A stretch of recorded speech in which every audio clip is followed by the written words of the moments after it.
কর্পোরেশনে বিশেষ করে এই ঢাকা সিটি কর্পোরেশনে মতো একটি গুরুত্বপূর্ণ জায়গায় নিষিদ্ধ সংগঠন এদের মতো লোক সিটি কর্পোরেশনের প্রশাসনের দায়িত্ব পালন করবে।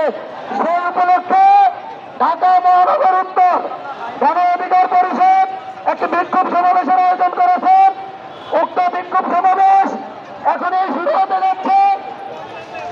এই বিক্ষোভ সমাবেশে প্রথমেই বক্তব্য নিয়ে আসছেন ঢাকা মহানগর উত্তর বাংলাদেশ ছাত্র অধিকার পরিষদের সম্মানিত সাবেক সভাপতি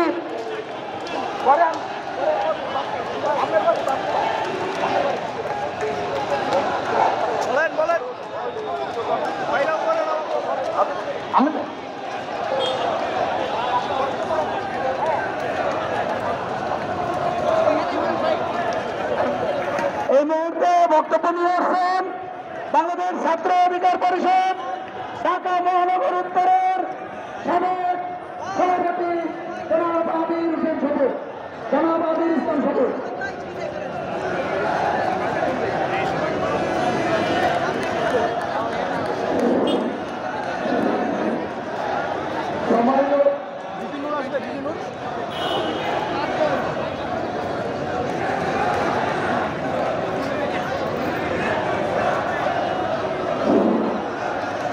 সম্মানিত উপস্থিতি, আজকে আপনারা যারা এই মুহূর্তে উপস্থিত হয়েছেন, আপনারা দেখেছেন যে ঢাকা উত্তর সিটি কর্পোরেশন যে বিশিষ্ট সংগঠন হিজবুত তাহরিরের যে একজন নেতা বসে আছেন, তিনি এনসিবির কারণে থাকতে এখানে এসেছেন।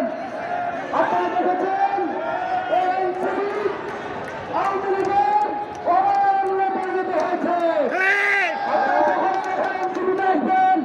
আপনারা দেখবেন তৎকালীন আওয়ামী লীগের বিভিন্ন দল এনসিবিতে ঘোরাফেরা করছে এবং এনসিবির যত ধরনের এজেন্ডা আছে, যত টেন্ডার বাজে আছে, সেই জাহাজের মাধ্যমে এনসিবি নামক দলটি নিয়ন্ত্রণ করছে।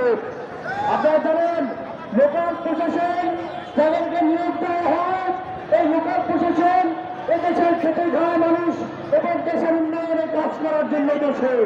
কিন্তু আমরা দেখতে পাচ্ছি 5 তারিখের পরে যাদেরকে এনসিপি এই বিভিন্ন ঢাকা মহানগর দক্ষিণ এবং উত্তর সিটি কর্পোরেশনে প্রশাসক হিসেবে এবং অন্যান্য গুরুত্বপূর্ণ পদে নিয়োগ দিয়েছে, বিভিন্ন টাকার মাধ্যমে টাকা খেয়ে নিয়োগ দেওয়া হয়েছে।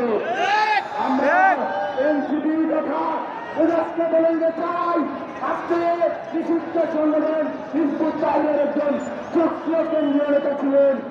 আপনাদের এই ছুটিতে এজেন্ডা বাস্তবায়নের জন্য ঢাকা উত্তর সিটিকে ঘোষণা করে দেওয়া হবে না।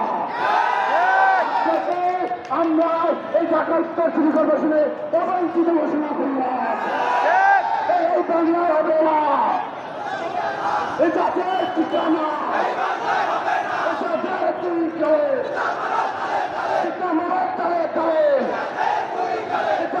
ঠিকানা এই বাংলায় হবে না, জঙ্গিবাদের ঠিকানা, জঙ্গিবাদের রচনা, তোমরা যাও ফিরে যাও, জঙ্গিবাদের রচনা, তোমরা যাও ফিরে যাও।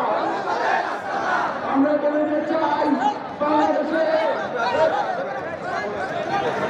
আমরা আপনাদেরকে বলতে চাই ঢাকা মহানগরের উত্তরে যেসব বাসিন্দা আছেন, আপনারা যারা বসবাস করছেন, আপনাদের নিজেদের অধিকার আদায়ের জন্য